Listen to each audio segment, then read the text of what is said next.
अस्सलामुअलैकुम व्यूअर्स, आप देख रहे हैं यूट्यूब चैनल रज़िया का किचन। तो आज मैं आपके साथ शेयर करूंगी रिमझिम बारिशों में बनाई जाने वाली बरसाती पूड़े की रेसिपी, जो कि बरसात के मौसम के लिए स्पेशल रेसिपी है। नानियों दादियों के ज़माने से तैयार की जाने वाली रेसिपी है। और जब भी बरसात का मौसम आता था, बारिशें होती थीं, तो नानियाँ दादियाँ जो हैं जल्दी से मीठे पूड़े बनाना स्टार्ट कर देती थी। अब इसको मुख्तलिफ़ इलाकों में मुख्तलिफ़ नामों से पुकारा जाता है। कोई इसे बरसाती चिला कहता है, कोई बरसाती पूड़े कहता है, कोई इसको गंदम के चिले कहता है या मीठा चिला भी कहा जाता है। लेकिन हमारे यहाँ इन्हें बरसाती पूड़े ही कहा जाता है। और बरसात के इस मौसम में ये सेहत के लिए इंतहाई मुफीद होते हैं, क्योंकि इसके अंदर गुड़ का इस्तेमाल किया जाता है, देसी घी का इस्तेमाल किया जाता है, सौंफ का इस्तेमाल किया जाता है। तो ये तमाम चीज़ें हमारे हाजमे के लिए इस मौसम में बेहद मुफीद हैं। तो ज़रूर आप भी अपने बच्चों को बनाकर दीजिएगा, ख़ुद भी ट्राई कीजिएगा, बेहद मज़ेदार बनते हैं। तो चलिए रेसिपी स्टार्ट करते हैं।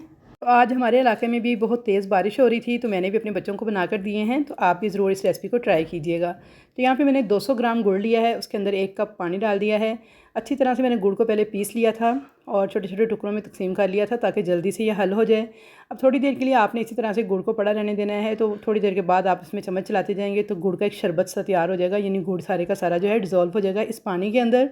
कच्चा शरबत आपने तैयार करना है, इसे गर्म नहीं करना, पकाना नहीं है, कोई आपने इसका शीरा वगैरह चूल्हे पे तैयार नहीं करना। सिंपल आपने बस गुड़ को पानी में हल कर लेना है। थोड़ी देर के लिए डाल के छोड़ देंगे बारीक पीस कर, तो बहुत जल्दी ये हल हो जाएगा। तो यहाँ पे देखें जी, हमारा गुड़ का शरबत तैयार है। इसे एक साइड पे रख देंगे। और अब यहाँ पे मैंने लिया है 1 अदद बॉल, उसके ऊपर एक छलनी रखी है। और गंदम का मैंने आटा लिया है आधा किलो गंदम का आटा है। आटे को हम छान कर एक बॉल में ऐड कर लेंगे। बहुत ही आसान सी रेसिपी है, बड़े झटपट से ये मीठे पूरे बन के तैयार हो जाते हैं और खाने में बेहद मज़ेदार लगते हैं। तो बरसात के इस मौसम में ये सेहत के लिए बेहद फ़ायदेमंद होते हैं। यही वजह है कि नानियों दादियों के ज़माने में वो ज़रूर बरसात के मौसम में बच्चों को, बड़ों को, सबको बनाकर ये मीठे पूड़े खिलाते थे। इसके साथ खीर भी बनाकर सर्व की जाती है, लेकिन मैं यहाँ पे सिर्फ आपको मीठे पूड़े बनाना सिखा रही हूँ। तो यहाँ पे मैंने आधा किलो आटे को छान लिया है। ये वही आटा है जो हम घर पे रोटी पकाने के लिए इस्तेमाल करते हैं। 1 टेबल स्पून इसमें सौंफ डाल दी है। साथ ही में इसके अंदर देसी घी मैंने लिया है। यहाँ पे 2 टीस्पून के बराबर इसके अंदर डाल देंगे देसी घी। अगर ना हो तो आप डालडा घी भी इस्तेमाल कर सकते हैं। मेरे पास यहाँ पे देसी घी था तो मैंने वो डाल दिया। इसकी इफ़ादियत जो है वो ज़्यादा हो जाती है। अब हमने जो गुड़ का शरबत तैयार किया था ठंडे पानी के अंदर, उसे हम छानते हुए ऐड कर देंगे। और तकरीबन मैंने 1.5 कप पानी के अंदर ये शरबत तैयार किया था।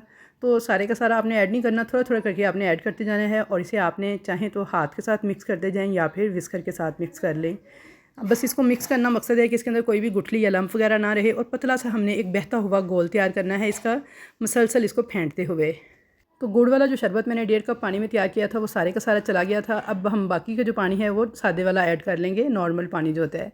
तो बस इसमें ऐड करते जाएंगे और इसे मुसलसल विस्कर के साथ इस तरह से फेंटते हुए मिक्स करते जाएंगे कि इसके अंदर कोई भी गुठली या लम्फ वगैरह बाकी ना रहे। बिल्कुल स्मूथ सा हमें एक बहता हुआ पेस्ट इसका जो है रेडी करना है, रनी सा।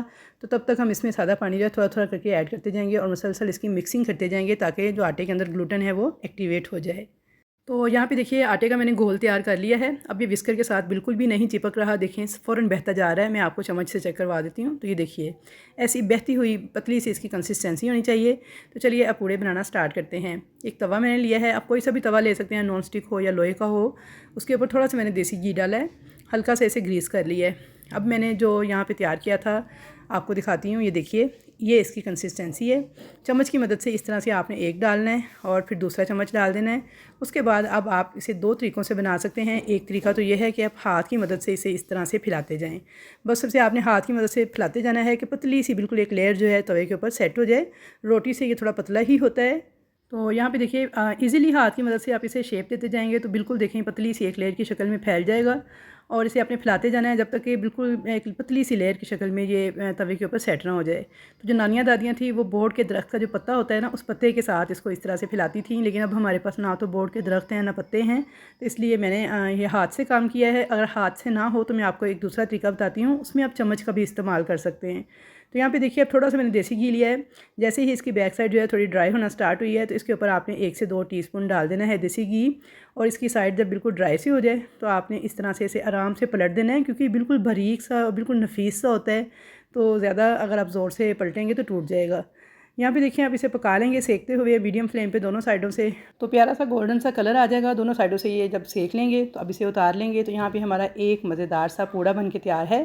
तो अब मैं दूसरा तरीका उन लोगों के लिए बता देती हूँ जिन्हें हाथ से बनाना मुश्किल लगता है। तो यहाँ पे देखिए दोबारा से मैंने तवे को थोड़ा सा ग्रीस किया है।